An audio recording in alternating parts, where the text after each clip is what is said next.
ইফতারের ক্ষেত্রে আজানের জন্য অপেক্ষা করতে হবে। দেখুন, রোজার সময়সূচি আমরা প্রথমেই সংজ্ঞায় বলেছি সুবহে সাদেক থেকে সূর্য অস্ত যাওয়া পর্যন্ত। আর সূর্য অস্ত যাওয়া নিশ্চিত হয়ে গেলে আজান না হলেও বান্দার ইফতার করার অনুমতি আছে।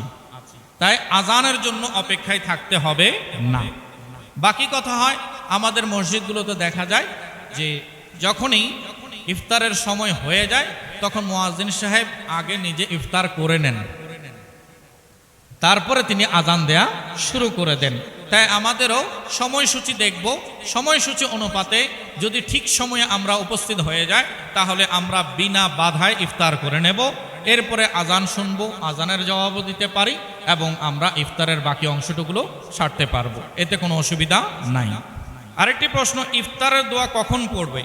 ইফতারের আগে নাকি পরে? দেখুন, আমরা ইফতারের সময় দোয়া পড়ি আল্লাহুম্মা লাকা সুমতু ওয়া আলা রিজকিকা আফতারতু বিরহমাতিকা ইয়া আরহামার রাহিমিন।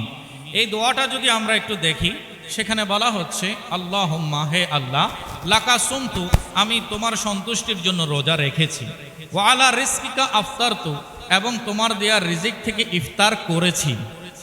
দেখুন, পাস্ট টেন্স হয়েছে না, করেছি। তাহলে বাক্যটাই বোঝাচ্ছে আগে ইফতার করবে, তারপরে রবের দরবারে দোয়া করবে। এবং এটা নিয়ে অনেক মতপার্থক্য আছে আলেম ওলামার মধ্যে, তবে চূড়ান্ত ফয়সালা হচ্ছে দোয়াটা হবে ইফতার গ্রহণ করার পরে। সেটা চাই আপনি পানি গ্রহণ করুন বা খেজুর গ্রহণ করুন, সম্পূর্ণ করে নয়, অর্থাৎ সামান্য আপনি গ্রহণ করার পরে ওই দোয়া করার মুহূর্তটা খুবই গুরুত্বপূর্ণ। আপনি পানি গ্রহণ করে আল্লাহ দরবারে শুকরিয়া আদায় করলেন, আল্লাহ তুমি তৌফিক দিয়েছো, আমি রোজা রেখেছি, আমার এই রোজা, আমার এই ইফতার তুমি কবুল করে নাও। আল্লাহ তাআলা আমাদের সবাইকে আমল করার তৌফিক দান করুক, আমিন।